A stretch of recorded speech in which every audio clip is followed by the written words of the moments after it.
Mula sa pagkakahiga ay biglang napatayo si Bert. Magkasabay na dagungdong ng kidlat at kulog ang gumuhit sa kalangitan.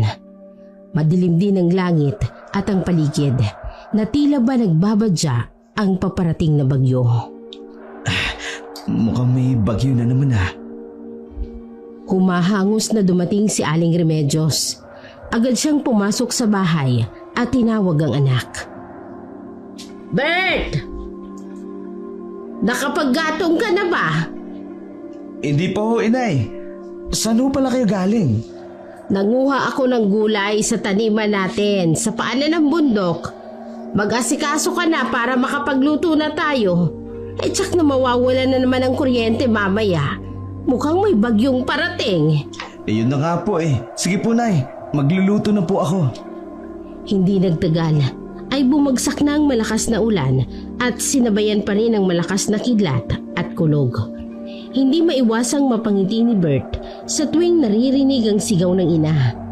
Likas na magugulatin kasi ang ginang. Napapamura pa ito ng malakas sa tuwing kikidlat. Ay, buwisit na kidlat na yan, oo. Ayaw pang tumigil. Abay, malapit na akong atakihin sa puso. Hindi ka na nasanay sa kidlat, nay. Halos buwan-buwan nang naririnig natin yan. Wala nang bago dun. Hindi pa rin ako masasanay kahit araw-araw ko pa yung marinig. Ay, tapos ka na ba sa niluluto mo? Tapos na ho. Luto na po ang sinaing. Ulam na lang po ang lulutuin ko. Ay siya, sige. Ikaw nang bahala dyan. Manonood muna ako ng TV. Nang matapos sa pagluluto si Bert, ay eksakto namang nawala ng kuryente. Dumilim ang buong kabahayan at agad na napansin ng ina na nagmamadaling lumabas sa kwarto nito. Agad na hinanap ni Bert ang kandila na nakatago sa kabinet at sinindihan. Ay, ayan na nga bang sinasabi ko. Nawalan na ng kuryente. Sobrang lakas po ng ulan, kaya talagang mawawala ng kuryente. Mabuti na lang po, nakatapos ako magluto. Nagugutom na po ba kayo? Gusto niyo po, kumain muna tayo. Anong oras na ba? Maaga pa yata para kumain. Pumasok si Bert sa kwarto niya at kinuha ang cellphone. 5:00 na rin po ng hapon, ay. Ay siya, kumain na muna tayo para makapagpahinga ng maaga. Mabilis na naghain si Bert. Habang magkatapat na nakaupo sa lamesang mag-ina, ay halinhinan pa rin ang pagguhit ng kidlat at pagdagundong ng kulog sa kalangitan. Ay, kailan kaya mangyayari na hindi uulan dito sa atin? Hindi ko kumpletong 1 buwan kapag hindi umuulan. Nay, nasa taas po tayo ng bundok, kaya dapat masanay na kayo sa ganitong panahon. Baka nga po dito umuulan pero sa baba mainit naman. Landslide lang naman ang inaalala kong mangyari. Hanggang sa ngayon, isa yan sa pinakakatakutan kong mangyari dito sa atin. Ang mabuti nating gawin, magdasal na lang po tayo at huwag na mag-isip ng nega. Tango na lamang ang isinagot ni Aling Remedios sa anak. Hindi mapigilan ng ginang na tumingin sa gawing bintana. Iniisip niya kung ano ang kalagayan ng ibang mga kapitbahay. Nang matapos sa pagkain ay nagligpit na si Bert. Naupo naman sa salang ina. Maya-maya pa ay tumayo sa pintuan si Bert at tinatanaw ang madilim na paligid. Pawang nakasarado ng pinto at bintana ng bahay ng mga kapitbahay nila. Nang mainip si Bert ay pumasok na rin siya sa bahay nila. Nahiga siya sa kama habang pinakikinggan ang tikatik ng ulan sa bubong. Iniisip niya kung anong oras na naman titigil ang ulan. Pipi siyang nagdarasal na sana'y walang gumuhong lupa sa lugar nila. Hindi alam ni Bert kung gaano siya katagal nakatulog. Nagising na lamang siya na kinakatok ng kanyang ina. Mabilis siyang bumangon at binuksan ang pinto. Bakit po, inay? Magmadali ka! Kailangan nating lumikas! Maraming lupa na ang gumuho! Ho? Dalian mo na! Lumilikas na mga kapitbahay natin! Nagmadali si Bert. Kinuha niya agad ang bag at naglagay ng kung anong mahilang damit sa kabinet. Dinala niya mga importanteng papeles nila. Nang muli siyang tawagin ng ina, ay nagkukumahog siyang lumabas. Tumambad sa kanya ang katabing bahay nila. Halos natatabunan na nang gumuhong lupa ang kalahati ng bahay. Nagtatakbuhan ang mga tao habang sumisigaw ng malakas. Nakaramdam ng takot si Bert, kaya tumakbo siya para maging ligtas sila. Hindi niya alam kung nakalabas o ligtas ba ang kapitbahay nila. Nay, saan tayo pupunta ngayon? Kailangan nating makaalis dito. Bumaba tayo ng bundok. Kailangan nating makahingi ng tulong kay Mayor. Sige po. Kahit na malakas ang buhos ng ulan, ay naglakad ang mag-ina. May mga nakakasabay sila na kagaya nila. Balak ding bumaba ng bundok para makahingi ng tulong sa Mayor. Nay, pagod na ba kayo? Kaya ko pa. Medyo malambot at madulas lang ang lupa. Kaya hirap ako maglakad. Kailangan mag-tripling ingat tayo. Konting mali lang ng hakbang natin. Patay tayo. Bakit naman kasi nangyari to eh? Eh ano pa nga ba? Naniningil na ang kalikasan sa ating mga tao. Bakit naman sila maniningil sa atin? Ni hindi nga tayo nagpuputol ng puno sa gubat. Dapat ang parusahan nila yung mga nasa lugar na puro subdivision at malalaki ang bahay na nakatayo. Ay huwag ka nang magreklamo anak. Tara na, magpatuloy na tayo sa paglalakad. Tahimik na sumunod si Bert sa ina. Sa loob-loob niya, sana iligtas silang makarating sa ibaba ng bundok. Sa tuwing hahakbang kasi sila, ay lumulubog ang paa nila sa putik. Kaya magkahawak kamay silang mag-ina. Sa di kalayuan, ay may natanaw silang dalawang lalaki na nangunguyapit sa katawan ng puno. Naalarma si Bert dahil nabunot na ang ugat ng puno. Nadulas siguro ang dalawa kaya doon sila napakapit sa puno.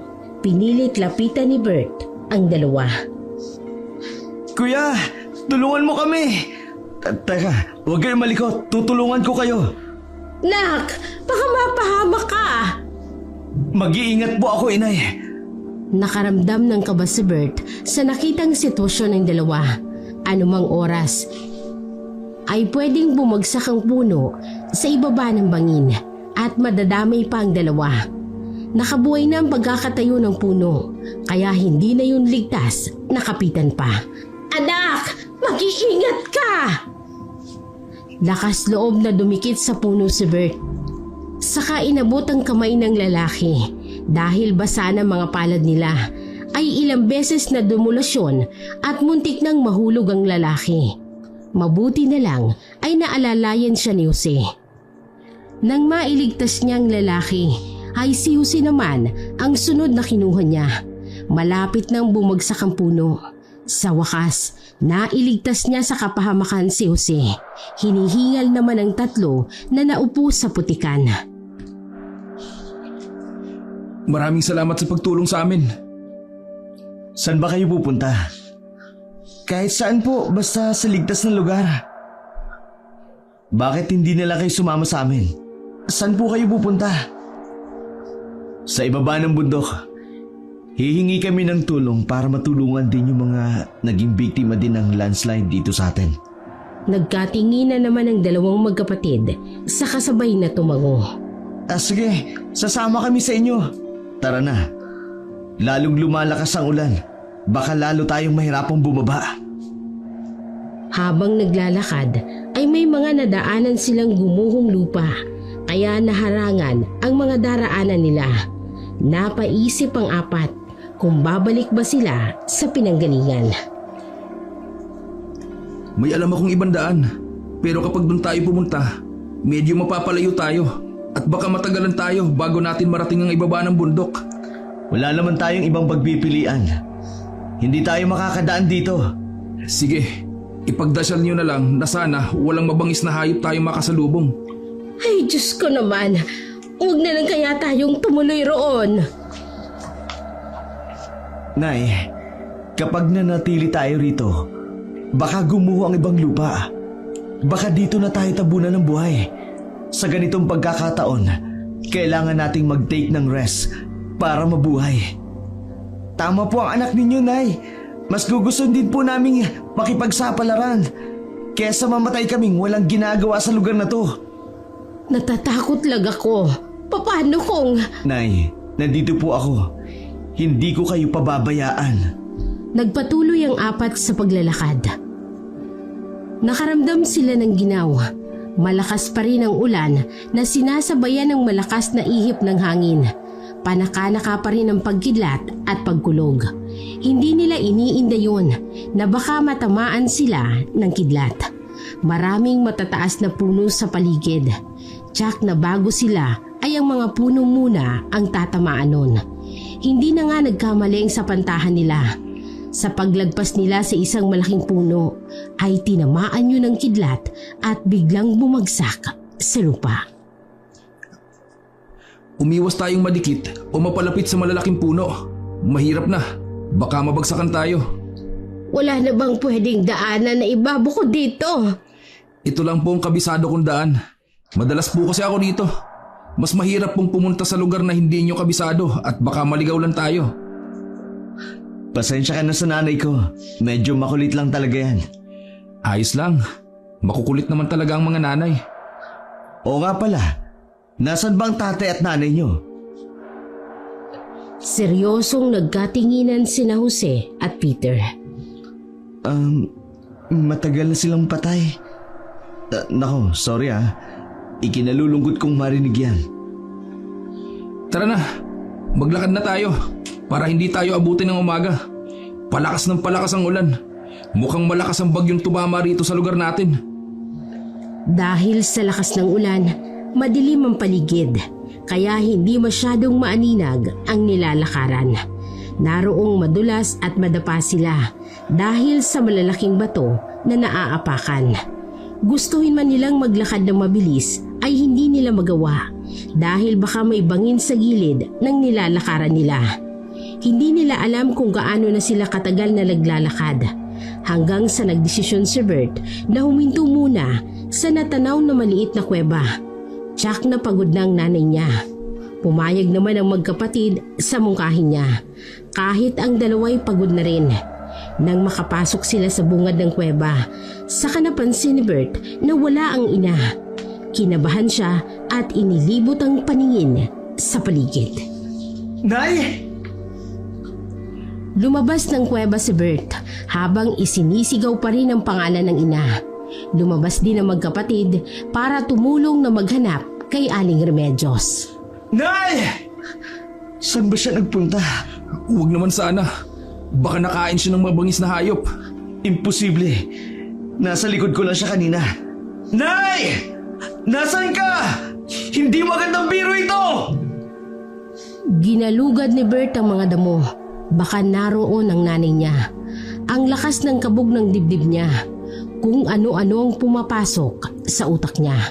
Huwag naman sanang nakain ang ina niya. Sa kagustuhang mahanap ang ina ay bumalik siya sa dinaanan nila. Mag-iingat ka.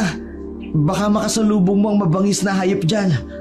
Kahit anong klaseng hayop pa siya, hindi ako natatakot sa kanya. Kailangan kong hanapin ang nanay ko. Diyan ka maghanap. Dito kami maghahanap. Baka naligaw lang siya eh. Madilim kasi ang buong paligid. Kaya baka iba ang nadaanan niya. Sige, salamat. Isang oras nang lumipas. Pero bigo si Bert na matagpuan ng ina. Bumalik na siya sa kuweba. Eksaktong pabalik na rin ang dalawang magkapatid. Sorry Bert, pero hindi namin siya nakita. Ayos lang, magpahinga muna tayo. Huwag kang mawawala ng pag-asa. Makikita natin siya. Nararamdaman naming buhay pa siya. Baka kung anong mangyari sa kanya. Isa pa, sobrang matatakotin talaga ang nanay ko na yun. Wala namang may gustong mangyari yun. Nandyan lang yun sa paligid. Hindi na malaya ni Bert na nakatulog na siya. Ang magkapatid naman ay nakaupo lamang habang nakatanaw sa labas. Pinapatalas nila ang pakiramdam. Baka maramdaman nila kung nasa malapit lang si Aling Remedios. Nang magising si Bert ay bigla siyang bumangon. Muling nanumbalik sa alaala niya ang ina. Parang narinig niya ang boses nito na tinatawag ang pangalan niya. Hanapin ko uli ang nanay ko. Mas maganda kung magpapatuloy tayong maglakad. Mas malaki ang chance na makasalubong natin siya kesa dito lang tayo nananatili sa lugar na to. Hindi, dito siya nawala. Kaya dito ko siya hanapin. Huwag namang matigas ang ulo mo. Nanay ko ang nawala. At hindi simpleng tuta lang. Bahala ka kung magpapaiwan ka dito. Basta kami, magpapatuloy. Nilingon ni Peter ang kapatid. Tango naman ang isinagot ni Jose. Mas magandang kung hindi tayo maghihiwa-hiwalay. Makinig ka na lang, Bert. Tutulungan ka naming hanapin ang nanay mo. Napasabunot sa buhok niya si Bert. Hindi niya alam kung anong gagawin. Ano bang desisyon ang pipiliin niya? Isa pa sa iniisip niya ay baka maligaw pa siya sa gubat na yun dahil hindi naman niya kabisado. Kung makabababa siya ng bundok, makakahingi siya ng tulong para mahanap ang ina. Sige, sasama ako sa inyo. Habang naglalakad ay isinisigaw pa rin ni Bert ang pangalan ng ina. Baka sakaling marinig siya at lumabas ito sa pinagtataguan. Biglang napatingin sa isang makapal na damo si Peter. Suminghot-hingot siya at nakaamoy ng panganib. Shh! Bert, huwag ka muna maingay. Tumahimik naman agad si Bert. Nakiramdam din siya sa paligid.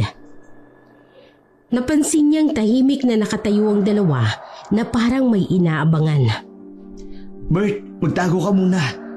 Kami nang bahala rito. Tatawagin ka na lang namin kapag okay na. Ano bang nangyayari? May mabangis na hayop. Sanay na kami makipaglaban sa kagaya nila. Kaya hayaan mo na kami. Dalian mo, magtago ka na.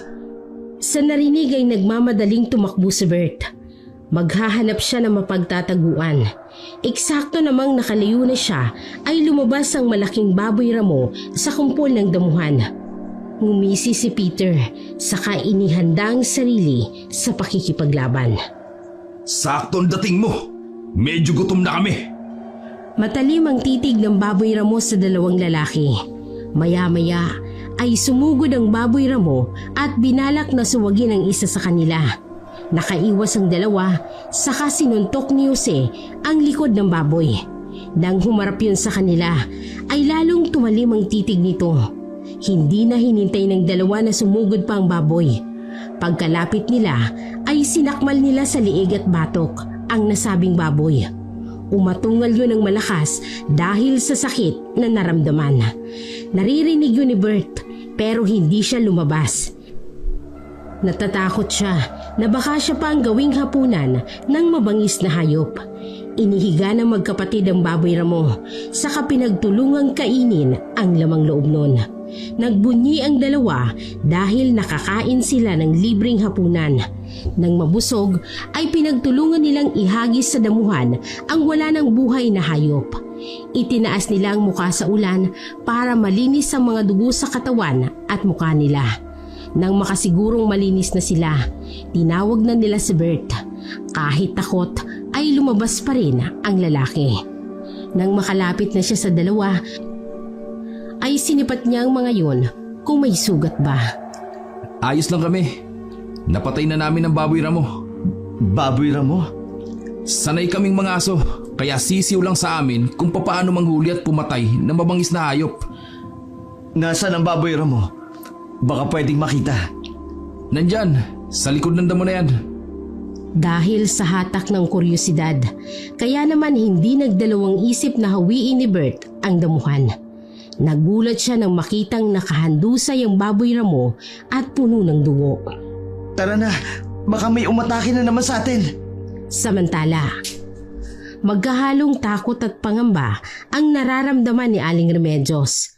Kahit madilim ang nilalakaran ay nagpatuloy siya. Naligaw na siya dahil hindi makita ang mga kasama.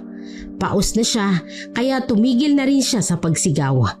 Nananalangin na lamang siya na sana'y ligtas ang tatlo, lalo na ang anak na si Bert. Habang mabagal na naglalakad, ay naaninag niya sa di kalayuan ang isang itim na bulto ng katawan ng tao. Tingin niya ay naglalakad yon. Manong! Manong! Saglit na tumigil ang lalaki at hinintay ang tumawag sa kanya. Pwede bang makisabay? Naliligaw po kasi ako. Hindi ko kabisado tong lugar. Nang makalapit si Aling Remedios, ay abot-abot ang hingal niya. Tinanong ng lalaki kung wala ba siyang kasama. Meron, pero nawala ako. Hindi ko na sila makita. Nagpakilala ang lalaki na si Mang Ben. Muli nitong tinanong kung saan siya patungo. Sa ibaba ng bundok. Kayo ho ba? Napag-alaman ni Aling Remedios na hihingi ng tulong dahil natabunan daw ng gumuhong lupa ang bahay nila at naiwan sa loob ang asawa at anak niya. Nakakalungkot naman palang nangyari sa pamilya mo. Sa tansya ni Aling Remedios ay kaidaran niya ang lalaking kasama. Habang naglalakad sila ay tahimik lang yun at hindi man lang siya kinikibo. Ayaw naman niyang mangulit. Laking pasalamat na lang niya dahil nakakita siya ng makakasama. Manong, itatanong ko lang sana, kabisado mo ba ang dinadaanan natin? Tipid naman na sumagot ang lalaki at sinabing tagaron siya, kaya kabisado raw nito ang lugar. Huwag kang mag-alala, kapag nakababa na tayo, makakahingi tayo ng tulong kay Mayor. Sana lang ay buhay pa ang pamilya mo. Malungkot ang naging sagot ni Mang Ben. Ayon dito, ay hindi na siya umaasang buhay pa sila. Ang gusto lang niya ay mahukay ang katawan nila para mabigyan sila ng disenteng libing. Hindi na nakapagsalita pa si Aling Remedios. Ramdam niya ang bigat at lungkot sa tinig ng lalaking kasama. Hindi tuloy maiwasang maalala niya ang pumanaw niyang asawa. Pagkalunod naman ang ikinamatay nito. Ngunit nang matagpuan nila ay halos kalahati na lang ang katawan nito. Ang sabi ng mga tao sa lugar nila ay baka kinain ng buhaya ang asawa niya at yun ang natira sa katawan nito. Pinilit pa nilang hanapin ang ibang parte ng katawan nito. Pero bigo silang matagpuan yun. Kahit kulang ang katawan ng asawa, ay pinilit niyang ipalibing yun para mabigyan ng disenteng libing ang pumanaw na asawa. Napansin ni Mang Ben na mukhang pagod na si Aling Remedios, kaya huminto muna sila para makapagpahinga. May kubo na malapit silang nakita. Masasakit na nga ang mga patang binti ko. Ilang sandali pa ay natanaw ng dalawang kubo. Pagpasok nila sa loob ay agad na sinindihan ni Mang Ben ang lampara. Nang lumiwanag sa loob ng kubo ay inilapag niya sa lamesa ang lampara. Naupo naman si Aling Remedios. Napansin niyang may hinahalungkat sa kusina ang lalaki. Maraming salamat. Sana'y ayos lang ang anak ko. Kung saan man siya ngayon. Tinanong ni Mang Ben kung ano ang nangyari at hindi sila magkasama ni Bert na mga sandaling yun. Magkasama kami pero bigla kaming nagkahiwalay. Nanahimik na si Mang Ben at nagpakulo na siya ng tubig at nagtimpla ng kape. Sunod na isinalang niya ang noodles na nakita niya sa kusina. Nang matapos sa pagluluto ay inilapag niya sa lamesa ang pagkain. Maya-maya, inaya na ni Mang Ben na kumain si Aling Remedios. Sa'yo pala ang kubo na ito? Ay, hindi ako tatanggi sa pagkain dahil kumukulo na ang tiyan ko sa gutom. Maraming salamat pala. Tahimik na kumain ang dalawa. Habang humihigop ng kape ay ninanamnam ni Aling Remedios ang init na galing sa isang siga. Biglang naisip ni Mang Ben na kung iwanan niya na lang sa kubo si Aling Remedios para hindi na ito mahirapang maglakad pa. Nag-aalala na rin siya sa kalagayan nito. Ayoko magpaiwan dito. Saka umaasa kung makikita at makakasalubong ko ang anak ko sa daan. Hinaplos ng malamig na palad ang puso ni Aling Remedios Nang sabihin nito, nakapakanan lang niya ang iniisip ng lalaking kasama. Sasaba ako sa iyo. Ayokong maiwan dito. Natatakot akong mag-isa. Umidlip na muna si Aling Remedios. Hindi niya kinayang pagod at antok, kaya kahit nakaupo ay nakatulog siya. Nakaupo pa rin si Mang Ben habang malalim ang iniisip. Basa ng ulan at puro putik ang paa at ang binti. Humahangos na tumatakbo si Anthony sa isang barangay. Napansin naman ng mga tanod ang kaawa-awang itsura ng lalaki, kaya agad niyang sinalubong ito. Eksaktong pagkalapit sa tanod ay napaluhod si Anthony sa basang kalsada. Nahalata ng mga tanod na parang pagod na pagod ang lalaki. Tinanong nila kung anong nangyari sa lalaki. Pautal-utal naman itong sumagot na tulungan sila dahil gumuho ang lupa sa itaas ng bundok. Sabi pa nito na maraming natabunan at namatay. Sunod-sunod na tango ang itinugo ni Anthony. Nanlalabo na ang kanyang paningin, kaya ilang sandali pa ay nagdilim na ang paningin niya at tuluyan siyang humandusay sa kalsada. Tumawag naman ng tulong ang tanod. Maya-maya pa ay dinaluhan na siya ng mga kasama at pinagtulungan nilang buhatin ang walang malay na binata. Samantala, patuloy pa rin ang tatlo, sina Bert, Peter at Jose sa kanilang paglalakad. Malapit na tayong makarating sa ibaba ng bundok. Totoo? Oo, ilang oras na rin tayo naglalakad. Kung hindi lang maputik at mabilis sana tayo, baka kanina pa tayo nakababa. Sana nandun si nanay sa ibaba. Magdasal ka na lang na sana may nakasabay siya sa pagbaba ng bundok. Sana kung wala, babalik ako rito para hanapin siya. Pero lubang delikado ang bumalik pa rito. Kahit na gaano pa kadelikado yan, ang importante sa akin, mahanap ko siya. Isang oras ang lumipas. Sa wakas, nakarating na ang tatlo sa ibaba ng bundok. Marami din silang nakita na galing sa itaas na kasabay nilang nakababa. Nagtanong-tanong sila kung saan ang munisipyo para humingi ng tulong. Nang ituro sa kanilang daan, ay nagtiyaga sila muling maglakad. Nang makarating sila sa munisipyo, ay sarado pa yun at wala man lang katao-tao. Pagod na naupo ang tatlo sa parke malapit doon. Ang iba naman ay hindi napigilang mahiga sa mahabang upuan na naroon. Panay naman ang linga sa paligid ni Bert. Umaasa siya na baka isa na ang kanyang ina sa makikitang naglalakad doon. Magpahinga muna tayo. Mukhang mamaya pa magbubukas ang munisipyo. Kayo magpahinga. Ako kanina pa ako kahit papano nakaidlip na ako. Kapag nakaramdam ka ng antok, matulog ka na rin. Nahigang magkapatid at ilang sandali pa ay sabay nang humihilik. Humiga na rin si Bert pero hindi siya makatulog dahil ang mukha ng ina ang gumugulo sa isip niya. Parami na rin ang parami ang mga taong dumarating sa munisipyo. Alam niyang galing yun sa itaas ng bundok.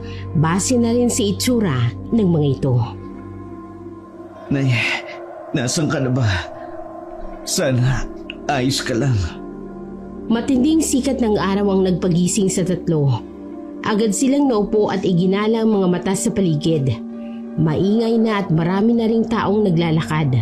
Agad na bumangon si Bert at sinasat ang kabuuan ng gusali ng munisipyo. Pumasok na tayo sa loob para makahingi na tayo ng tulong. Sabay-sabay na pumasok ang tatlo.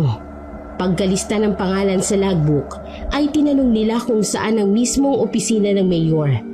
Itinuro naman ng nakausap na babae na nasa itaas ang opisina. Nang mabasa nila ang pangalan ng mayor sa pinto, ay kumatok sila. Nang may nagsalita sa loob ng kwarto, ay saka lamang sila pumasok. Naabutan nila ang ibang mga taong na naroon. Alam nila na galing din sa itaas ng bundok, base sa naririnig nila na hinihingi ng tulong ng mga ito. Sinabi ni Mayor Santillan na huwag silang mag-alala dahil magpapadala ito ng mga tauhan para umakyat sa bundok kung saan nangyari ang pagguho ng lupa. Magbibigay din daw ng tulong sa mga nasalanta. Ang daming nakikiusap, napilit na hukayin ang mga natabunan nilang mahal sa buhay. Lahat yun ay ipinangako ni Mayor na gagawin ng lahat para makuha ang mga bangkay. Ilang sandali pa pinagpahinga ni Mayor ang mga taong naroroon. Ayon pa rito, ipapaayos nito ang malapit na covered court doon. Pansamantala ay doon muna sila pwedeng manatili hanggang sa hindi pa nasisigurong ligtas na sa lugar nila. Lalong natuwa ang mga tao nang sabihin ni Mayor na libre ang tulugan, damit, tubig at pagkain. Sabay-sabay na nagpasalamat ang mga taong naroon. Nagsasalita pa sana si Bert pero hindi na siya nakasingit dahil may tumawag sa cellphone ni Mayor. Nang matapos kausapin ang tumawag ay nagmamadaling umalis si Mayor. Walang nagawa ang tatlo kung hindi ang sumunod sa mga taong naroon. Pagdating sa covered court ay binigyan sila ng kumot at unan. Namili sila ng pwesto. Halos lahat ng sahig ay may mga karton. Nang maupo sila ay eksakto namang dumating ang mga rasyon ng pagkain at tubig. Tinitigan ni Bert ang hawak. Muli na namang sumagi sa alaala niya ang kanyang ina. Nay, sana nandito ka para makakain ka at makapagpahinga kagaya namin. Hindi naman nakaligtas sa pandinig ng magkapatid ang ibinulong ni Bert. Nakaramdam din sila ng awa para sa kasama. Tinapik ni Peter ang likod ni Bert. Kapag wala pa rin ang nanay mo bukas, balikan at hanapin na natin siya. Talaga? Oo, alam ko naman ang nararamdaman mo. Nawala na kami ng magulang, kaya nauunawaan ka namin. Maraming salamat, Peter. Sa ngayon, kumain muna tayo, tapos magpahinga na rin. Kailangan natin yan para makabawi ng lakas. Pagkaalis ni Mayor Santillan sa munisipyo, ay dumiretso siya sa sariling opisina. Hinarap niya ang mga tauhan para umakyat sa sitio Kadiliman para mag-rescue ng mga tao roon. Inutusan din niya ang mga pulis para sumama. Baka may mga tao pang naiwan doon at ayaw pang lumikas. Bakit kasi likas sa mga taong katigasan ng ulo? Nakita nang gumuguho na ang mga lupa. Ayaw pang tumakbo para iligtas ang sarili nila. Ngayon tayo na naman ang mahirapan sa pag-rescue sa kanila. Ayaw lang nilang iiwan ang bahay nila. Siyempre, importante sa kanila yun. Para sa akin, mas mahalaga ang buhay kaysa sa bahay. Wag na nga kayong magtalo dyan. Hindi naman kayo nakikinig. Mamaya, puro na naman kayo tanong. Makinig kayo. Natigil ang dalawa sa pag-uusap. Saka masinsinang nakinig sa nagsasalita sa harap. Nang matapos ang meeting, ay naghanda ng rescue team. Magkakasama sa grupo si Cherry, Cesar at Donnie. Nang maihanda ng mga gamit, ay lumakad na sila papunta sa bundok. Nasa paanan pa lang sila ng bundok pero sinabi na ng driver na hindi sila makakadaan sakay ng truck dahil malambot ang lupa. Babalaho lamang ang gulong nila. Wala silang pagpipilian kung hindi ang maglakad. Parang ayaw ko nang tumuloy. Hindi ko yata kakayaning umakyat sa bundok. Paano kung mapahamak tayo? Nandito na tayo. Hindi mo nga susubukan eh. Sumusuko ka na kaagad. Bundok ang aakyatin natin. Hindi tayo basta pupunta lang sa palengke. May mga bangin dyan. Isa pang problema kung matarik ang dadaanan. Yakang-yaka natin yan. Isipin mo na lang ang mga taong nasa panganib ng mga oras na to. Tara na! Ang dami niyo pang kwentuhan! Nagsimula na silang umakyat ng bundok. Bawat grupo ay ibang tinatahak na daan. Yun ang napagkasundoan sa meeting para lahat ng parte ng bundok ay madadaanan nila. Para kung sakaling may makasalubong sila na nangangailangan ng tulong ay matutulungan nila. Wala pang isang oras na naglalakad ang tatlo ay panay ng reklamo ni Cherry. Magpahinga kaya muna tayo. Tingnan nyo naman ang bili kong bagong sapatos. Puro putik na. Ayan na naman siya, nagre-reklamo na naman siya. Pustahan tayo hanggang makarating at makababa tayo sa bundok. Hindi yan titigil karereklamo. Hoy, naririnig ko kayong dalawang tokmol kayo ha. Palibhasa kasi, mga low class at sa palengke lang binibili yung mga sapatos nyo. Kaya hindi nyo alam ang nararamdaman ko. Tumigil ka na nga sa panlalait mo. Alam nga namang unahin pa namin ang gumasos ng mga luho namin. Mas importanteng mabusog muna ang pamilya namin. Huwag mo nang patulan yan, pre. Mabibuisit ka lang sa mga sasabihin yan. Ay, kung bakit kasi? Kayo pa ang naging kagrupo ko. Ah, galon. Kung gusto mong sumama sa ibang grupo, ayos lang. Kahit kaming dalawa na lang ni Cesar ang magkasama. Bakit mo ako itinataboy? Ang sama ng ugali mo? Ako na ngayon ang masama. Ikaw itong panireklamo dyan. Hindi ka namin pipigilan kung sasama ka sa ibang grupo. Ayaw din namin na makikasama kaming reklamador at saka maarte. Ba't? Tumigil na nga kayong dalawa.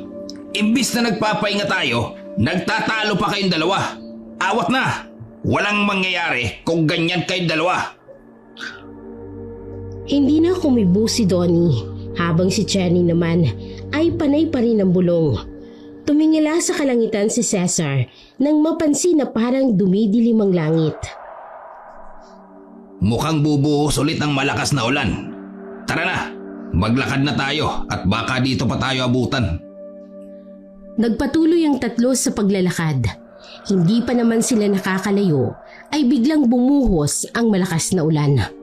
Tumakbo ang tatlo para maghanap ng masisilungan pero wala silang nakita. Puro malalaking puno ang naroroon. Hapon pa lang yun pero kung titingnan ang buong paligid ay parang gabi na. Biglang dumilim ang buong paligid. Nakaramdam ng takot at kaba si Cherry. Sa isip niya, baka kung ano nang mangyari sa kanila sa lugar na yun. Natatakot ako. Bumaba na lang kaya tayo. Huwag na tayong tumuloy pa sa pupuntahan natin. Hindi kasi magandang pakiramdam ko sa lugar na to. Ayang ka na naman eh. Hindi nga tayo pwedeng bumalik. Trabaho ang ginagawa natin. Masisisante tayo kapag bumaba tayo. Baka hindi na tayo makabalik ng buhay. Iwasan mo mag-isip ng nega, Cherry. Kasama mo kami. Hindi ka namin pababayaan. Para kumalma ang dalaga, hinawakan ni Cesar ang dalawang palad ni Cherry. Napansin niyang napakalamig pala nun. Pinisil-pisil niya para kahit papaano ay maging maayos ang pakiramdam nito. Maghanap tayo ng masisilungan para hindi tayo mabasa ng gusto. Pero sa ngayon, kailangan nating magpatuloy sa paglalakad. Baka may mga lupa na gumuho. Mahirap na kung maabutan tayo nun. Tumango si Cherry, saka nagpatiunang maglakad. Sumunod naman ang dalawang lalaki sa kanya. Kahit madilim ang paligid, ay may gamit naman silang flashlight. Nakakatulong yun para makita nila ang dinadaanan. Samantala, nang magising si Aling Remedios ay umaga na. Ginising niya si Mang Ben na kagaya niya ay nakatulog din sa upuan. Mabilis namang nagmulat ng mga mata ang lalaki. Napahaba ang tulog natin. Umaga na. Humingi ng pasensya si Mang Ben dahil hindi daw niya napigilan ang kanyang antok. Ayos lang, pero mahina pa rin ang ulan sa labas. Hindi na nag-almusal pa ang dalawa. Nagpatuloy na ulit sa paglalakad. Masayang nararamdaman ni Aling Remedios. Sa isip niya ay umaasam siya na magkikita na sila ng anak na si Bert. Habang naglalakad ay hindi napansin ni Aling Remedios ang pagguho ng lupa sa dadaanan niya. Nakita yun ni Mang Ben kaya mabilis na itinulak ang babae.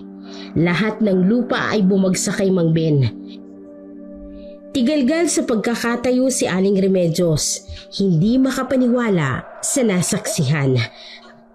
Tulog! Tulugan niyo kami! Tulong! Sumigaw si Mang Ben kay Aling Remedios. Ang gusto ng lalaki ay iwanan na siya ron dahil kahit anong sigaw ang gawin nila ay walang makakarinig sa kanila. Inutos pa ni Mang Ben na iligtas niya na ang kanyang sarili. Hindi kita pwedeng iwan! Sa pagkakataong yun, nagalit si Mang Ben. Pilit niyang pinapaalis sa lugar na yun si Aling Remedios. Pangako, Babalikan kita. Hihingi ako ng tulong sa ibaba para makaalis ka dyan. Kahit nangangatal sa takot, ay walang nagawa si Aling Remedios kung hindi ang sumunod sa utos ng lalaki. Pikit matang tumakbo siya palayo habang umiiyak. Mag-isa na naman siya sa lugar na iyon. Walang kasama, walang makakausap. Ay Diyos ko, tulungan niyo po ako. Sana'y makahanap ako ng tamang daan para makaalis ako sa lugar na ito. Gabayan niyo po sana ako. Hapon, hindi mapakali si Bert sa pagkakahiga. Ang ina pa rin ang iniisip niya. Sobra na siyang nag-aalala sa kalagayan nito. Para matahimik ay isang desisyon ang nabuo sa isip niya. Babalik siya sa bundok para hanapin ang kanyang ina. Hindi na niya kaya pang palipasin ng isang gabi na wala pa rin ito sa tabi niya. Tumayo siya at isinukbit ang bag. Naalarma naman ang dalawa. Saan ka pupunta? Hindi ko na magawang mahintay pa dito ang aking ina. Babalik ako sa bundok. Hahanapin ko si nanay. Huwag niyo na lang sabihin bumalik ako. Sasama kami kung ganon. Lubhang mapanganib sa bundok, lalo na't malapit ng gumabi. Hindi niyo na ako kailangan samahan. May utang na loob kami sa'yo, kaya sasamahan ka namin. Sigurado ba kayo? Oo. Hindi nga napigil ni Bert na samahan siya ng magkapatid. Abala naman ang mga tao sa covered court, kaya walang nakapansin sa pag-alis nila. Hindi na maipintang mukha ni Cherry ng mga oras na iyon. Dahil sa lakas ng ulan, kaya sobrang lumambot ang lupa. Kada hahakbang siya ay lumulubog na halos ang buong sapatos niya. Kaya nakadagdag yun ng inis niya. Sigurado ba kayo natutuloy pa rin tayo sa pupuntahan natin? Hindi niyo ba napapansin? Habang tumatagal, lalong lumalambot ang lupa. Baka mamaya bigla na lang tayong lumubog dito. Alam mo, Cherry, kung gusto mo bumalik ka na lang. Hindi naman nakakatulong ang panay na pagrereklamo mo. Nakaramdam na rin ng inis si Cesar. Mahirap na nga ang sinusuong nilang sitwasyon. Dumagdag pang isang kasama nila na walang ibang ginawa kung hindi ang magreklamo. Kung mag-isa lang akong babalik, wag na. Hindi ko kayang maglakad mag-isa pabalik. Saka hindi ko tanda yung dinaanan natin. Pwes, magtiis ka. Sino bang hindi nahihirapan ngayon? Nasaan na kayang ibang grupong kasama natin? Sana naman ayos lang sila. Kapag nakakita tayo ng pansamantalang pwedeng silungan, magpahinga muna tayo kahit saglit lang ha. Ay, salamat. Gusto ko nang ilapat ang likod ko sa sandalan. Medyo mabigat na din itong bag na nasa likod ko. Natigil sa pagsasalita si Cherry nang mapansin ang isang bulto ng katawan ng tao na tumatakbo sa gitna ng malakas na ulan. Tinutukan ni Cherry ng hawak niyang flashlight ang nakikita. Biglang tumigil yon kaya nilapitan ng tatlo ang anino. Nasilaw naman sa liwanag si Aling Remedios kaya itinakip niya ang dalawang braso sa buong mukha. Saan po kayo galing? Nang marinig ni Aling Remedios ang tinig ng lalaki, ay saka lamang niya inalis sa braso na itinakip niya sa kanyang mukha. Galing ako sa itaas ng bundok.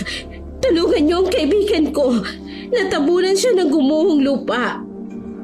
Kaya naiwan siya doon. Nagkatinginan naman ang tatlo, saka muling tinanong ang ginang.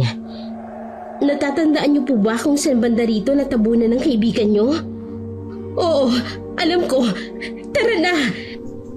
Sasamahan ko kayo. Kawawa naman siya kung hindi may liligtas. Sinagip niya ang buhay ko. Ako sana ang matatabunan kung nagkataon at hindi siya. Naalarma ang tatlo nang magsimulang umiyak ang ginang. Agad naman na lumapit si Cherry at kinalma si Aling Remedios. Ang totoo po niyan, galing po kami sa ibaba. Pinapunta kami ni Mayor Santillan para mag-rescue sa mga nangangailangan ng tulong. Tara na po, puntahan na po natin ang kaibigan ninyo. Maraming salamat. Mabuti naman at nadinig ng Diyos ang panalangin ko.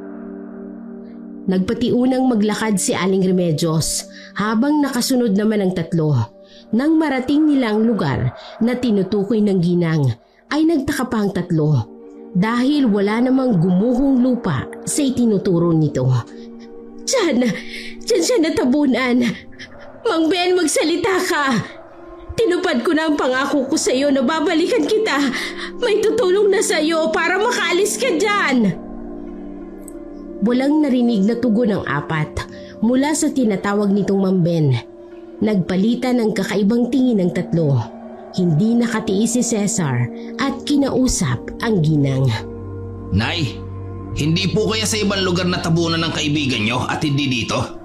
Wala po kaming nakikitang gumuhong lupa. Nay, baka naman po dala lang po yan ng pagod. Kaya kung ano-ano na lang po ang nakikita ninyo. Hindi ako pwedeng magkamali. Kitang-kita ko nang matabunan siya ng lupa. Nay, ang mabuti pa po siguro, sumama na lang kayo sa amin. Gusto niyo ba ihatid namin kayo sa shelter? May inihanda po si Mayor para po sa mga kagaya ninyo. Ligtas po kayo doon. Ang anak ko, naroon ba ang anak kong si Bert? Hindi ko po alam pero marami pong tao doon na galing dito sa bundok. Baka isa doon ang anak ninyo. Pero kung sasama ako sa inyo, paano ang kaibigan ko?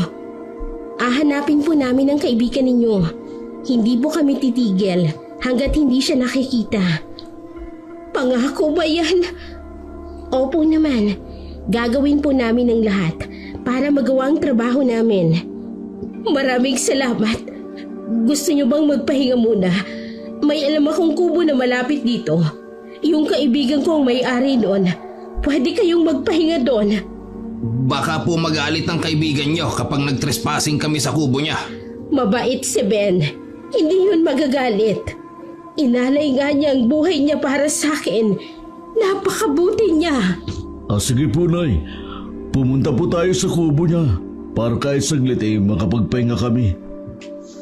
Ang malungkot na mukha ni Aling Remedios ay napalitan ng saya. Hindi nagtagal, ang apat ay nakarating na sa sinasabi nitong kubo. Pagdating sa loob ay binuksan ang ginang ang gasera. Naupo naman ang tatlo habang iginagala ang paningin sa kabuuan ng kubo. Mukhang nagsasabi naman siya ng totoo. Akala ko kanina may tama sa utak eh. Naisip ko nga, baka pinagtitripan lang tayo eh. Hindi kayo nagka-emotional breakdown siya kaya kung ano-ano na lang ang nakikita kahit hindi naman totoo? Hindi malabong mangyari. Nag-iisa siya sa madilim at masukal na gubat. Walang kasama. Isabay pa ang pagod at gutom. Yung uhaw at saka takot. Kaya siguro nag-halusinate na siya. Kawawa naman siya. Nakita ko sa mga mata niya kanina ang lungkot nung binanggit niya ang kaibigan niya. Nasaan kaya yung sinasabi niyang kaibigan? Paano kung wala naman pala talaga siyang kaibigan? Subukan pa rin nating hanapin. Wala namang mawawala kung susubukan. Talaga ba? Kanina nga, gusto mo nang umuwi. Che, nagsisimula ka na namang mang-asar. Magkape muna kayo. Pasensya na at yan lang ang meron dito. Maraming salamat po. Sakto po. Kanina po kami nanginginig sa ginawa. Magpahinga na muna kayo. Gagawa ako ng siga para mainitan kayo. Pinanood ng tatlo ang ginagawa ng ginang. Tingin nila ay nasa maayos naman itong pag-iisip. Nang makagawa ito ng siga, ay lumapit sila para mainitan ang katawan. Ilang oras ang lumipas, ay nagpa siyang tatlong rescuer na isa sa kanilang bababa muna ng bundok para ihatid si Aling Remedios sa shelter. Cherry, ikaw na lang ang maghatid kay nanay. Kaya na namin ni Donnie ang pag-akyat sa bundok. Sigurado ba kayo? Oo, para hindi ko na rin mahirapan. Paano kung bumalik ako rito pagkahatid ko kay nanay? Huwag mo nang tangkaing bumalik. Basta, kapag hindi na kami nakabalik sa loob ng 2 araw, magsama ka na ng rescuer para hanapin kami. Baka may nangyari ng masama sa amin. Huwag kang magsalita ng ganyan. Mag-iingat kayo. Mag-iingat kami, pero hindi namin alam kung anong pwedeng mangyari sa amin. Nakita mo ba ang lugar na to? Sobrang mapanganib. Anytime, Pwede kaming mahulog sa bangin. O kaya naman na mabagsakan ng lupa. Basta gawin mo na lang ang kabili namin sa'yo. Mag-iingat kayo ni nanay. Dalhin mo siya sa shelter na ligtas. Naluluhang niyakap ni Cherry ang dalawang lalaking kasama. Kahit na madalas silang magtalo, pero lagi pa ring iniisip ng mga ito ang kapakanan niya. Sige na, lumakad na kayo para makita na rin ni nanay ang anak niya. Oo, sige. Maraming salamat. Mag-iingat kayong dalawa. Hihintayin ko kayong makabalik ng ligtas. Kahit na anong mangyari, bumalik kayo ha? Oo, kami pa ba? Malakas yata kami. Nay, tara na po. Bababa na po tayo. Naghihintay na ang anak niyong si Bert sa shelter. Makikita ko na ang anak ko. Opo, Nay. Kaya lumakad na po tayo. Sa labas ng kubo ay hinihatid ng tanaw ng dalawang lalaki, sina Aling Remedios at Cherry. Nang malayo na yun sa kanila, ay saka nagpatuloy ang dalawang binata sa paglalakad. Isa-isa nilang tinitingnan ng mga gumuhong lupa na baka may makita silang tao na natabunan doon. Matagal na naglalakad ang dalawa nang biglang makaramdam ng pagkulo ng tiyan si Donnie. Naghanap ng pwedeng labasan ng sama ng loob. Habang tahimik na nakaupo sa likod ng damuhan ay nakarinig ng mahinang sitsit sa bandang likuran niya si Donnie. Lumingon siya at hinanap si Cesar. Baka tinatakot siya nito. Hoy! Cesar! Tigilan mo nga yan! Hindi ako makapag-concentrate dito sa pagbabawas ko eh! Ano bang sinasabi mo? Umiihi ako dito. Sa ibang direksyon ang gagaling ang boses ni Cesar. Kaya alam ni Donnie na wala yun sa likuran niya. Maya-maya, narinig niyang muli ang sitsit. Naramdaman din niya ang ibang presensya na naroroon. Dahan-dahan siyang lumingon sa likurang bahagi. At ganoon na lamang ang lumukob na takot at kilabot sa kanya nang makitang nakatatakot na itsura na nakatitig sa kanya. Napasigaw siya ng malakas at mabilis na isinuot ang pantalon. Wala siyang pakialam kahit hindi pa natapos ang ginagawang pagbabawas. Pakiramdam niya ay may naiwan pa sa puwet niya. Nagkabanggaan naman sina Cesar at Donnie. Nagtataka naman si Donnie kung napano ang kasama. Oh, anong nangyari? Para kang nakakita ng bulto. May aswang! Ha? Aswang? Saan? Nangatog naman ang daliri na itinuro nga ni Cesar kung saan niya nakita ang aswang. Eksaktong pagkaturo niya ay lumabas nga ang aswang at pasugod na sa kinatatayuan nila. Sabay na napasigaw ang dalawa at hindi alam kung saan tatakbo. Hinawakan ni Cesar ang kamay ni Donnie at tumakbo palayo. Kahit muntika na silang madapa at mapatid ay hindi sila humihinto sa pagtakbo. Narinig nila ang pagsingasing ng aswang at ramdam nila na sinusundan sila nun. Balak ba yata tayong gawing hapunan? Walang yan. Pati yata aswang. Nakatira na sa bundok na to. Ayoko pang mamatay. Pagod na ako sa pagtakbo. Mukhang katapusan na yata natin. Huwag mong sabihin yan. Hindi ko pinangarap na matapos ang buhay ko dahil lang sa isang aswang lang. Biglang sumubsob si Donnie. Nagpagulong-gulong sila ng aswang na umibabaw sa kanya. Panay naman ang sigaw at hingi nito ng tulong sa kasama. Takot naman ang umiiral kay Cesar. Hindi niya alam kung paano tutulungan ang kasama o kaya naman ay tumakas na siya para mailigtas ang sarili. Nagpalingali nga si Cesar para maghanap ng pwedeng ipamalo sa aswang. Tulungan mo ko!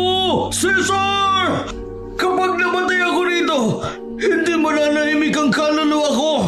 Sa gabi mong maimbing na pagtulog, hihilahin ko ang paa mo! Wisit ka! Tinakot mo pa ako! Nakakuha ng mahabang kahoy si Cesar. Inihambalos niya yun sa aswang na muntik nang kagatin ang liig ni Donnie. Nang tumama yun sa likod ng ulo nito, ay walang malay na natumba yun sa ibabaw ng katawan ni Donnie. Aligaga namang itinulak ni Donnie ng malakas ang aswang at bumagsak yun sa lupa. Halika na! Baka magising pa yan! Hintayin natin. Baka magbago pa ng anyo. Paano kung hindi na magbago yun? E di kinain tayong dalawa kung magkataon. Tara na, tumagas na tayo! Bahala na kung saan mapadpad ang dalawa. Ang importante ay makalayo sila. Lakad-takbo ang ginawa nila kahit malakas pa rin ang ulan. Mas maganda siguro kung bumalik na lang muna tayo. Paano yung mga taong kailangan ng tulong natin? Marami naman tayong kasamang ibang grupo, di ba? Kaya na siguro nila yun. Alam ko namang natatakot ka. Pero di ba, nangako pa tayo kay nanay na hahanapin natin ang kaibigan niya. Baka nga imaginary friend niya lang yun. Paano kung hindi? Ay, ewan. Ano ba kasing klaseng lugar ito? Mukhang maraming itinatagong lihim at lagim. Normal naman na may aswang at elemento sa ganitong klase ng lugar. Pasalamat nga tayo at hindi tayo pinaglaruan ng engkanto. Huwag ka nga maingay! Baka may makarinig na engkanto sa sinasabi mo. Napakarami mong alam talaga. Bakit ka ba nagagalit? Sa totoo naman na mayroong ganon sa mga bundok at gubat. Ngayon mo pa talaga sinabi yan kung kailan nasa ganitong sitwasyon tayo. Nakarinig ng mahinang boses si Cesar, kaya hindi niya napinansin ang kasama. Napansin naman ni Donnie na tila may hinahanap siya. Ano naman kaya yan? Baka may aswang na naman. Dinig ko at nararamdaman ko. Shhh! Huwag kang maingay. Pinakinggang maigi ni Cesar kung saan ang gagaling ang boses na naririnig. Parang nasa ilalim yun ng lupa at humihingi ng tulong. Sinundan niya kung saan niya narinig yun. Nagulat pa siya nang makita ang sirang bahay. Tuklap na ang kalahati ng bubong noon at may lupa na rin na nakatabon sa halos kalahati ng bahay. Malinaw niyang narinig na doon ang gagaling ang taong humihingi ng tulong. Naghanap sila ng pwedeng mapasukan. Nang makita nila ang bukas na pinto ng kusina sa likod, ay doon sila pumasok. Nagulantang sila nang bumungad sa dalawa ang isang mabalahibong nilalang na nginangasab ang katawan ng isang lalaki. Mulat pa ang mga mata noon at nakatitig sa direksyon nila. Yun palang naririnig nila na humihingi ng tulong. Aatras na sana ang dalawa pero hindi sinasadyang naapakan ni Donnie ang isang lata at lumikayo ng ingay. Natigil sa pagngasab ang mabalahibong nilalang sa kadahang-dahang lumingon sa kinatatayuan nila. Naligaw lang kami. Ituloy mo lang ang pagkain mo at aalis na kami. Bago pa man makakilos ang aswang ay kumaripas na ng takbong dalawa. Nakita nilang tumutulo pang sariwang dugo mula sa bibig ng aswang. Bilisan mo! Takbo na! Huwag kang lilingon! Samantala, naglalakad sina Bert, Jose at Peter sa kasalukuyan na silang nasa bundok nang makarinig si Peter ng sigaw mula sa kung saan. Natigilan sila at sumenyas ang dalawang kasama na wag nang gumawa ng ingay. Mula sa madilim na kakahuyan ay naaninag ni Peter na may dalawang mabilis na tumatakbo. Habang sa likod nito ay may isa pang nilalang na tumatakbo rin. Sumisinghot-hingot si Peter at nakaamoy ng panganib. Hindi nagsasalitang bigla siyang tumakbo papunta sa direksyon na tinitingnan. Anong nangyari? Saan tayo pupunta? Sumunod ka na lang para malaman mo. Magkahalong takot, kilabot na sinabayan na rin ng pagod at hingal sina Cesar at Donnie. Kailangan nilang makaalis sa lugar na yon dahil tsak na hindi sila makikita ng pamilya kapag nakain sila ng aswang. Bumabagal na ang takbo ni Donnie. Medyo naiiwanan na siya ni Cesar. Nagsisimula na ring lumabo ang paningin niya at nararamdaman niyang nawawala na ng lakas ang mga paa at bindi. Anumang sandali ay bibigay na siya. Lumingon pa siya sa likod at nakitang malapit na siyang abutan ng aswang. Eksaktong pagkasubsob niya sa lupa ay may isa pang nilalang na tumalon sa aswang. Nakita ni Cesar kung paanong makipaglaban ng sinuman sa aswang na humahabol sa kanila. Mabibilis ang mga galaw noon, kaya hindi niya masundan kung ano nang nagaganap. Ilang sandali pa, natahimik ang paligid. Lumabas mula sa madilim na parte ng gubat si Peter. Pinapahid nito ang dugo na nagkalat sa bibig at sa liig. Nahintakutan naman sina Cesar at Donnie kaya nagsimula silang umatras. Peter! Tahimik na nagmamasid at nakikiramdam si Jose sa paligid. Inaabangan niya kung anong magiging reaksyon ng mga taong naroroon. Anong klaseng tao ka? Aswang ka rin ba kagaya niya? Paano kung sabihin kong oo? Hindi ka man lang ba magpapasalamat sa tulong na ginawa ko? Munti ka nang lapain ng kauri ko. Totoo ba ang sinasabi mo? Magkauri kami, pero hindi kami kagaya ng mga yan na kumakain ng tao. Pero sariwang karni lang ang kinakain namin. Wala kang kailangang ikatakot dahil kung kumakain kami ng tao, sana nung una pa lang kinain ka na namin, pati ang nanay mo. Tama siya. Hindi namin kayang kumain ng tao. Yun ang itinuro sa amin ng mga magulang namin. Simula nung mga bata pa kami. Teka, sino kayo? Saan kayo nang galing? Galing kami sa bundok. Biktima kami ng landslide kaya bumaba kami para sana humingi ng tulong. Pero nawala kasi ang nanay ko kaya bumalik kami rito para hanapin siya. Sinong nanay ang hinahanap mo? Remedios, yun ang pangalan niya. Gulat na nagkatinginan sina Cesar at Donnie. Mas maganda kung bumalik tayo sa shelter. Tsak na naroon ang nanay mo. Kanina pa siya hinatid ng kasama namin eh. Hinahanap ka rin niya. Sa narinig ay nagsimulang pumatak ang luha sa mga mata ni Bert. Ligtas ang nanay ko. Oo, ligtas siya. Kaya bumalik na tayo sa ibaba. Tinulungang itayo ni Cesar si Donnie. Halos pigain naman ni Donnie ang kamay ni Cesar. Doon siya kumukuha ng lakas at puwersa para makatayo. Kaya mo pa ba? Kaya-kaya pa. Kailangan kayanin para mabuhay. Tara na, para makapagpahinga tayong lahat. Masyado nang maraming nangyari. Ilang oras ding naglakad ang lima. Malakas pa rin ang buhos ng ulan at may nakikita pa rin silang gumuguhong lupa sa ibang bahagi ng bundok. May mga nakita rin silang mga tao na biniktima ng aswang. Ayon kina Cesar at Donnie, ay mga kasamahan nila ang mga yon. Sa ibang grupo lamang nabibilang, kaya hindi nila nakasabay. Wakwak ang tiyan, butas ang liig at naliligo sa sariling dugo ang mga bangkay. Nabulabog din ang mga aswang sa bundok na ito. Kaya wala silang choice kundi lumabas at mambiktima ng tao para kainin. Nako, mabuti na lang. Hindi kayo kagaya nila. Hindi lang isang uri ang aswang.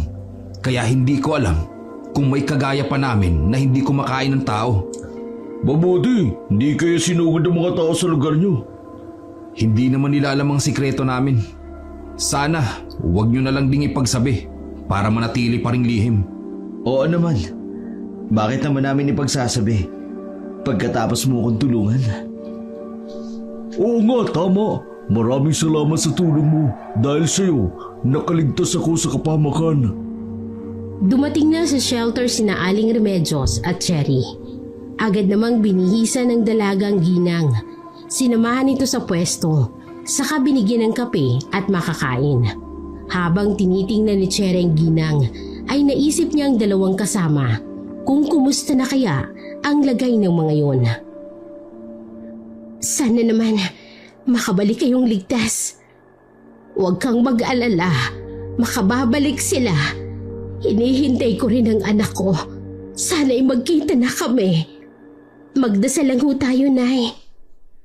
Payapang nakababa ng bundok ang lima. Nang matanaw nilang patag na kalsada at mga kabahayan, ay saka lamang nakahinga ng maluwag si Bert.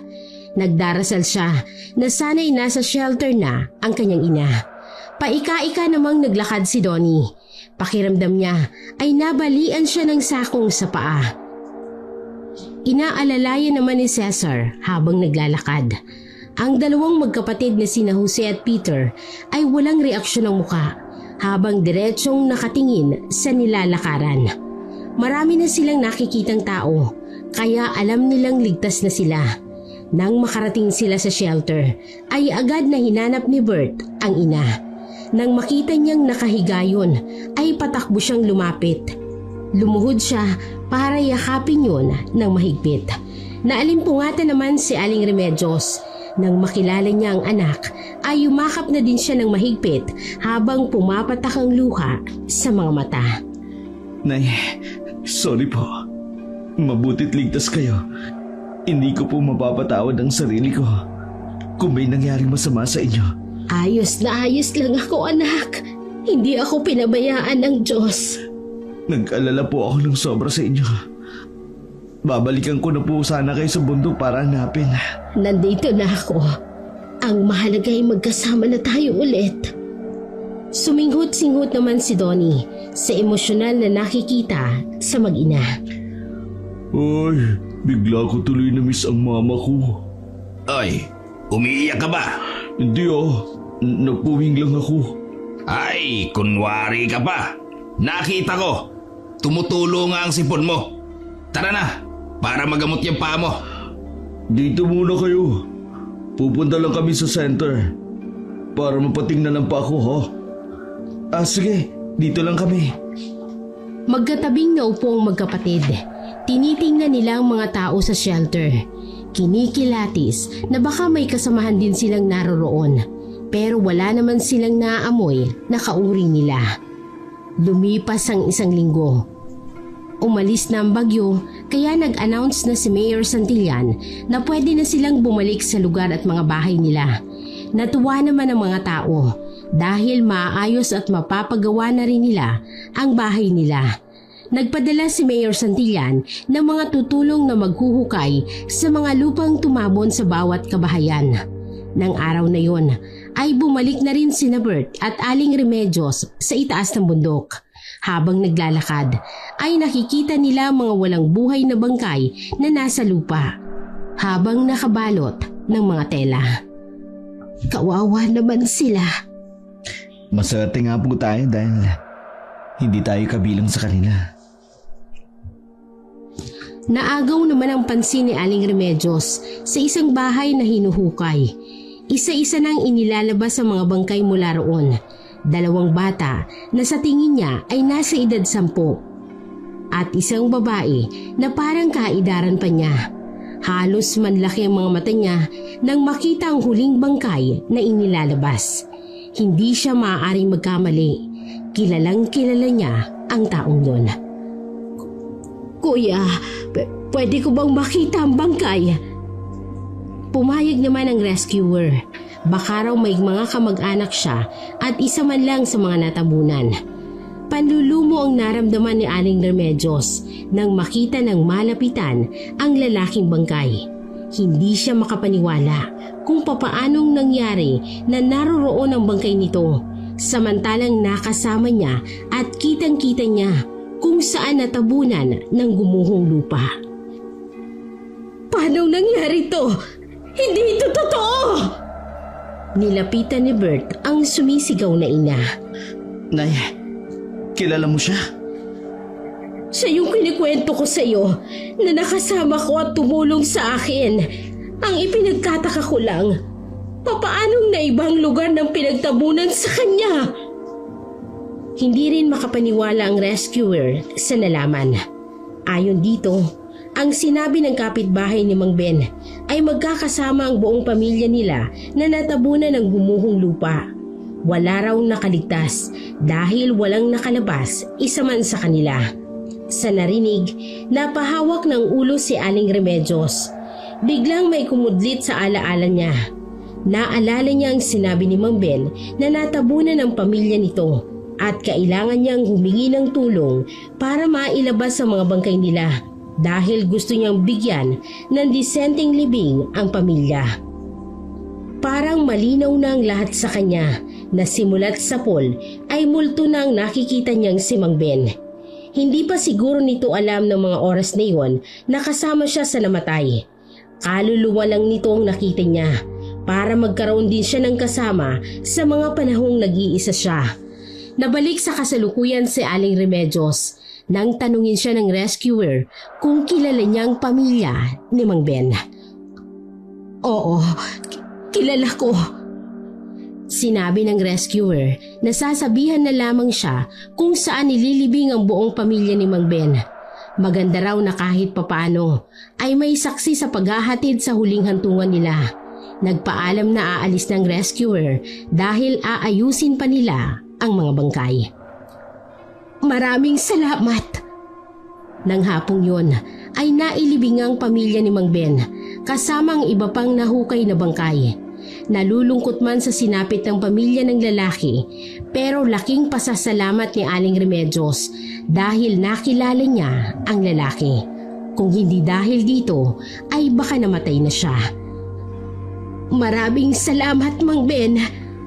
Maging masaya at payapa ka sana kasama ang iyong pamilya kung saan ka man ngayon. Nag-alay sila ng dasal sa harap ng puntod, saka inilagay ang mga dalang bulaklak. Kasalukuyang nag-uusap naman sina Bert, Jose at Peter. Anong balak niyo ngayon? Napagdesisyon na naming magkapatid na hindi na kami babalik sa bahay namin. Ha? Bakit naman? Sira na rin kasi ang bahay namin. Ang isa pa, iniisip namin mas maganda kung lilipat kami ng lugar para manatiling lihim ang sekreto namin. Para namang sinabi mong isusumbong ko kayo. Hindi ko gagawin yun. Hanggang sa hukay, babaunin ko ang sekreto ninyo. Hindi naman sa wala kaming tiwala sa'yo. Pero baka kasi may ibang nakakita sa amin. Mahirap na. Baka magulat na lang kami. Sinusunog na ang bahay namin. Ayaw na naming balikan ng trauma na nangyari sa amin ilang taon nang nakalipas. Sinunog ang bahay niyo dati? Oo. Kaya nga, sabay na namatay ang mga magulang namin. Pinatakas lang nila kami, kaya nakaligtas kami. Grabe naman palang nangyari sa inyo. Kaya hindi mo kami masisisi kung bakit hirap kami magtiwala sa ibang tao. Kung sa bagay, mahirap talaga magtiwala. Kahit nga mga kabag-anak mo pa, hindi mo dapat ibigay ang 100% na tiwala. Sana maayos nyo na ang bahay para matirahan nyo na ng nanay mo. Alagaan mo siya kasi siya na lang ang meron ka. Maswerte ka na may nanay ka pa. Sige, naalagaan ko naman talaga si nanay.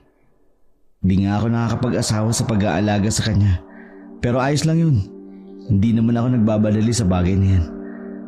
Kapag naisipan namin, minsan dadalawin ka namin dito. Walang problema. Mag-iingat kayo kung saan kayo mapadpad. Hindi ko makalilimutan ang experience natin. Maraming salamat sa tulong nyo. Walang anuman. Maraming salamat din sa tulong mo sa amin. Sige, dito na kami.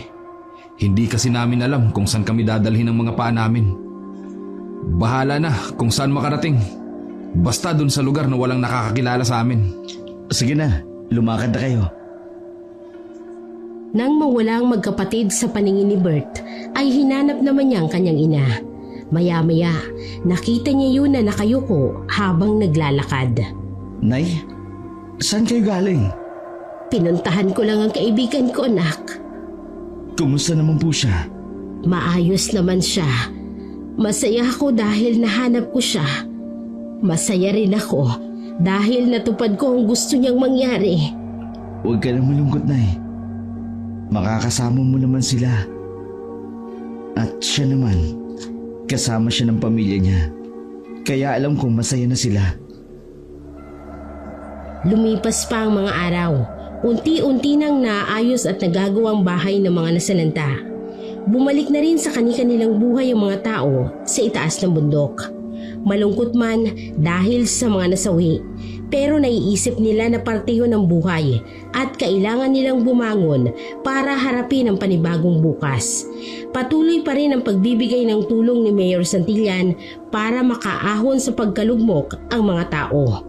Sobrang pasasalamat nila sa butihing mayor na sa simula't umpisa ay hindi sila nito iniwan.